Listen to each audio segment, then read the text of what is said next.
Who's with you there, Ms. Smith? I have the hospice nurse, Karen, and Amanda.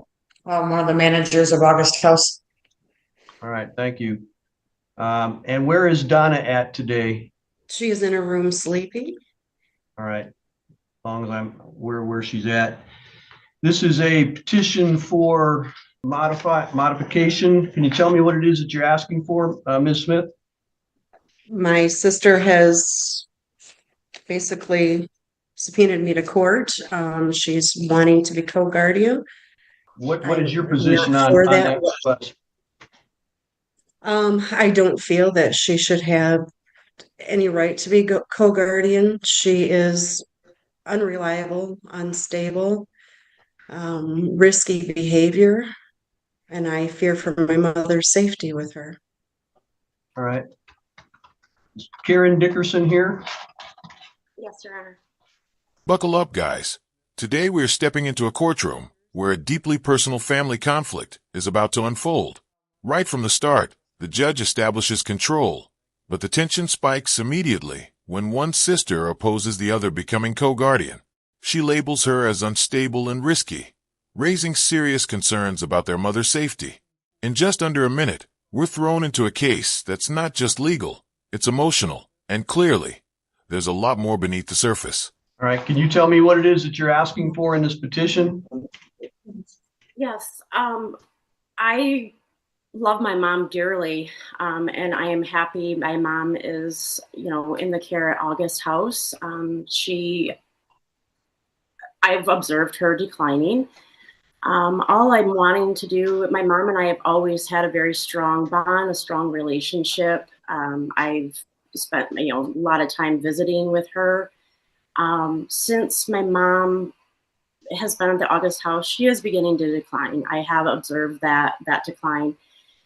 It is challenging with only my sister having guardianship that, I'm not informed. I would like to just be informed. It makes it awkward for the staff there at the August House if I ask a question, how's mom doing today? How is she eating? Due to me not having any sort of guardianship, they're not able to answer those questions.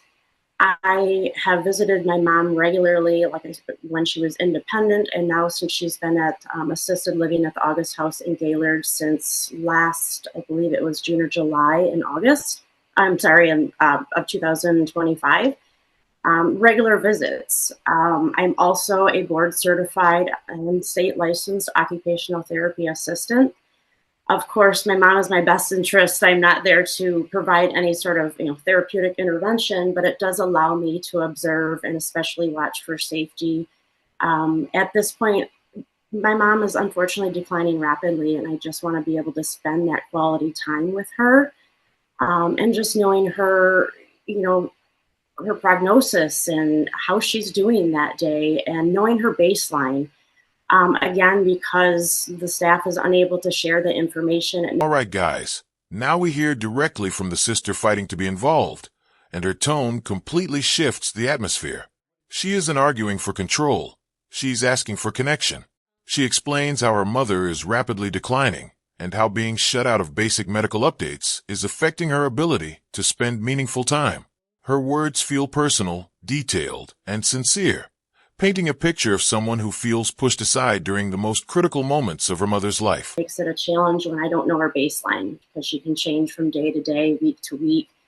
So it makes it challenging. I just want to be able to spend as much quality time with my mom as possible at this time. Again, she is declining rapidly with dementia. And I just truly love my mom very much and just want to be able to spend time. I do appreciate Amanda is a manager at the August House, and she has taken time out of her schedule and her day to, make sure that I get that time with my mom. It's just very important to me. I love her very much. What stops you from communicating with your sister? Unfortunately, I think in the past we've had dysfunction in our family, and I don't know why. Of course, we've had disagreements. I don't understand why she would make the comments. I prefer to stay positive without any negativity. I moved back up north from Grand Rapids. I was practicing at Mary Free Bed in Grand Rapids as an occupational therapist. I moved back up north so that I could be with my mom. And even when I was living in Grand Rapids, I was coming up almost weekly when my mom was still independent to take care of her yard, her basic needs, things like that. As my mom's health started to decline, even when she was independent, she unfortunately had cervical cancer, broke her ankle. I was involved in that sort of care with my mom because of, I do have I have to work full time. I'm also, I'm a student. I'm working towards my master's degree right now. That's why I think Ann does a great job. I have no qualms about that. That is why I was okay with Ann having guardianship. I knew that she would do a great job. They're doing an awesome job at the August House. However, for some reason, I think she has a personal issue with me and restricts that time. So that's all I know. I'm really unsure of what the concern is other than a personal issue with me. My mom loves my visits. She gets excited when I'm there. I know it upsets her that my sister and I don't communicate, don't get along very well. I think Ann and I we don't, I don't think any of us want any conflict or chaos, especially with my mom. My mom just wants to be able to spend time too. I just love my mom. You're asking me to make you a co-guardian. Mm-hmm. And if the two of you can't talk, how would you be co-guardians? I would ask that it's basically just for communication, if she could inform me, and also just so that the staff is able to inform me of what's going on. Again, like I appreciate Amanda there of, she's just been there as supportive and has witnessed me like with my mom. It would just be nice for the staff to be able to tell me, hey, mom fell, or mom is needing this assistance, or mom is needing this assistance with bathing, or I just would like to be informed and just be able to spend time. Ms. Smith, is there some problem that a family member such as a daughter can't have information about your mother's physical health? When my sister is involved with a lot of things, it tends to make things more difficult. It's just what she does. It's hard to explain. There's always a conflict when my sister is involved, and it's just easier for me just to do this like I thought I could when I gained guardianship. I didn't have to advise her with things. Of course, if my mother were if she were to have a heart attack, if she were to have a stroke, I would definitely notify her. That's no doubt. I mean, when it comes to the visitations, I've never stopped my sister from seeing our mother. I've never, ever, until recently with the behavior that she did with the August House. And that's what got her into the supervised visitations. I had nothing to do with that.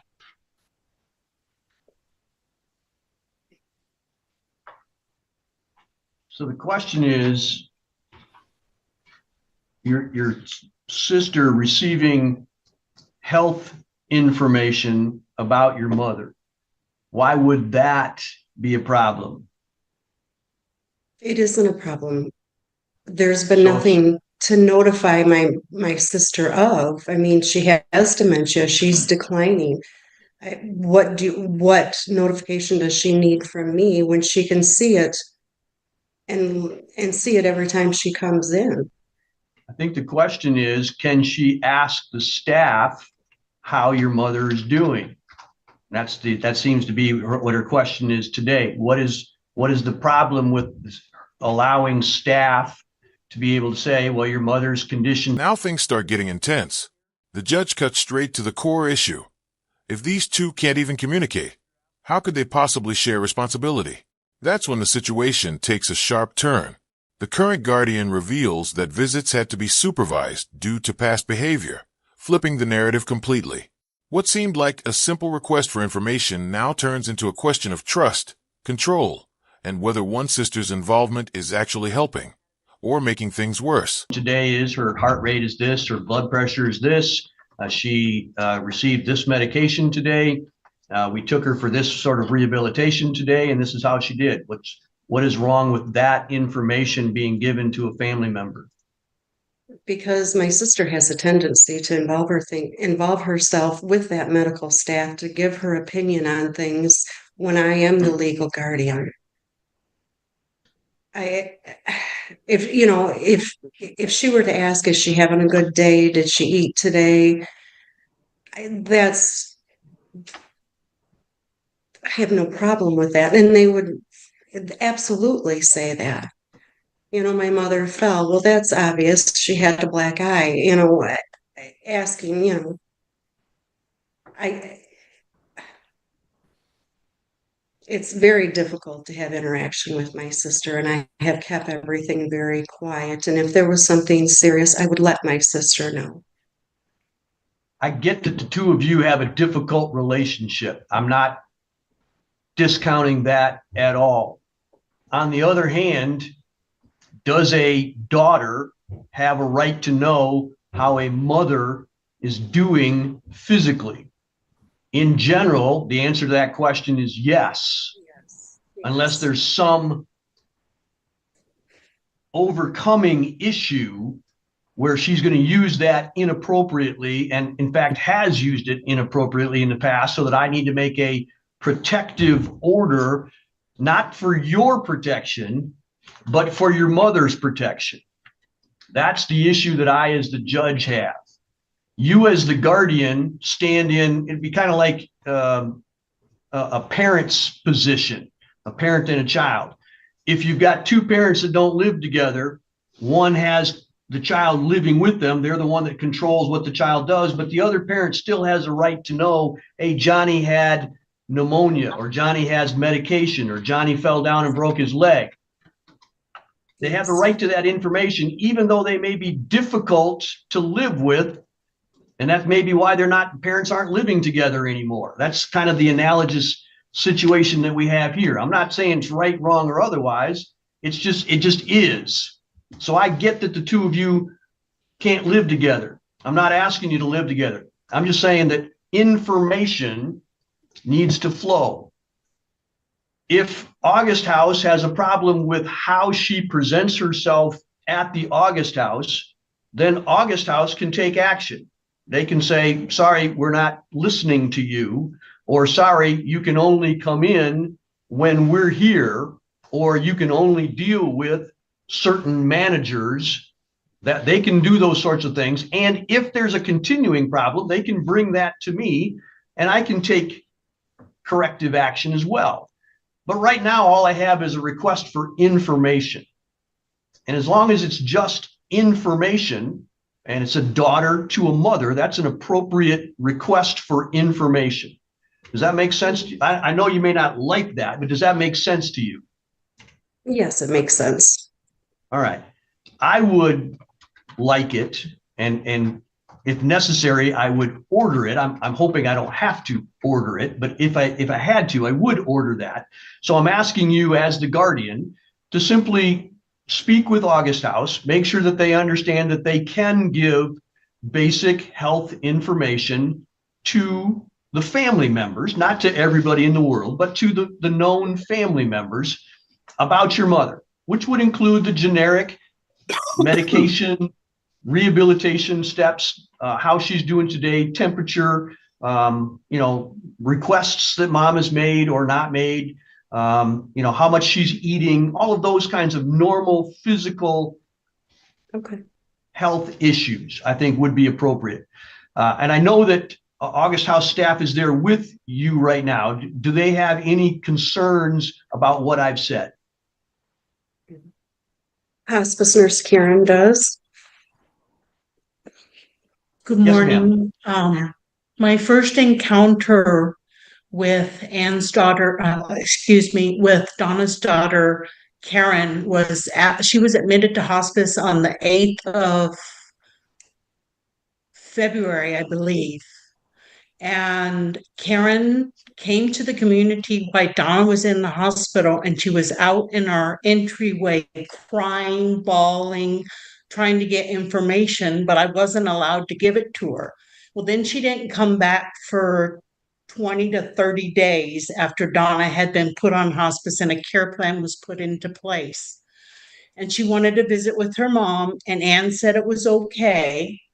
And we let her in the building, and I was with Donna at the time, and Karen was waiting on the couch for Donna to wake up. When she woke up, I brought her out and I said, "Would you like to see your mother?" And she came running and grabbed her mother and hugged her. And she turned around crying and started telling me, "You won't believe what my sister's doing to me. She won't let me see my mom. She won't tell me anything." And I didn't want to get into that kind of conversation in front of Donna. So I said, "Are you here to visit your mother?"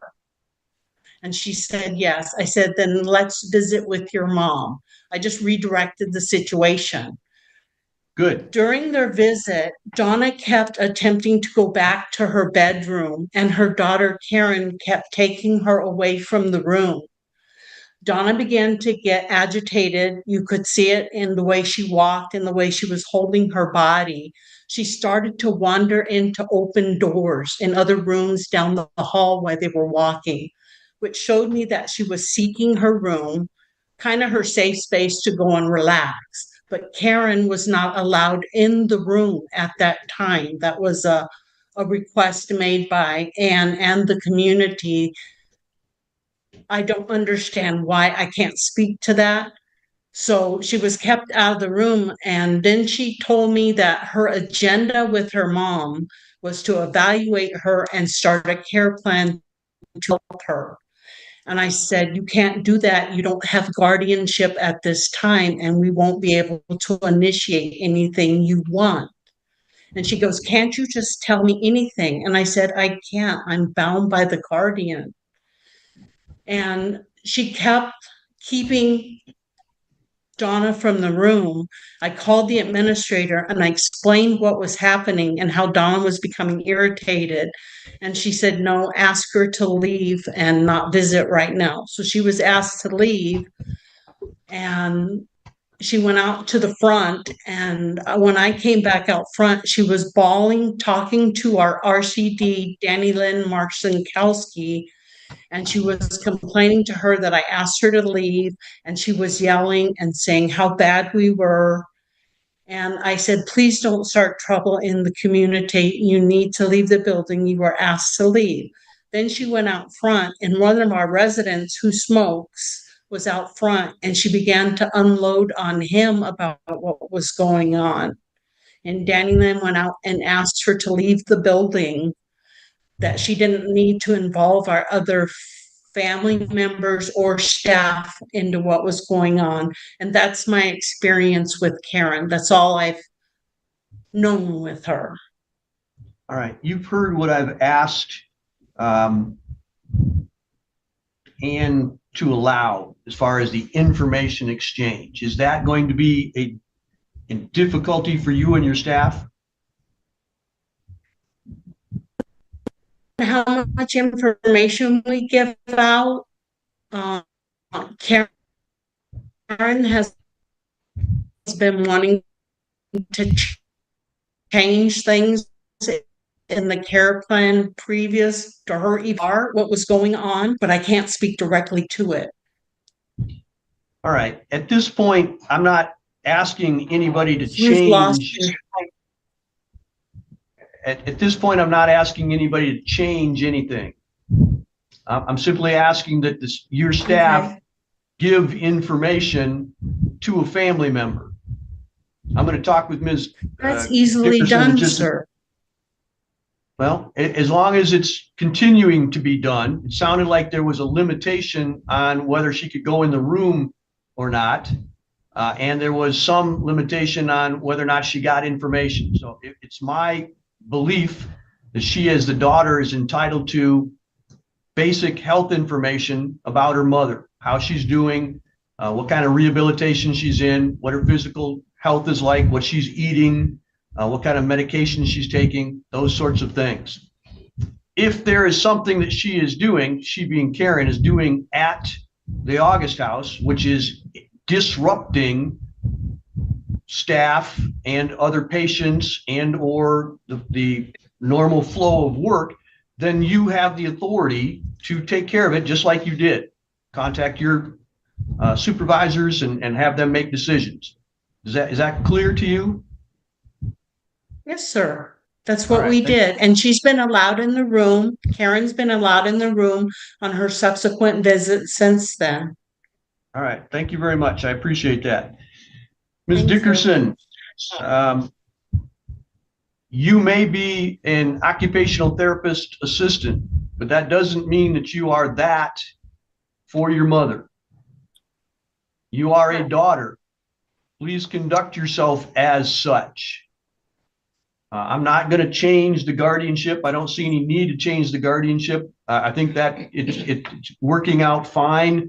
Things are going well. Your mother's being well taken care of. But I do agree that you should be given information about how your mom is doing. You should have access to your mom as a daughter. But please do not come in and think that you are going to be an occupational therapist for your mom. And so, I mean, if you want to talk with a doctor about that, then make an appointment and come in professionally and conduct yourself professionally. But visits with your mother are not the time to be doing that. That's your time with your mother on a personal basis. So if you want to discuss things other than that, discuss it with your sister first. Learn how to do that. Make it a professional business meeting, however you want to think of it, but do that. And it's because she is the guardian. She's been endowed by the court with that responsibility.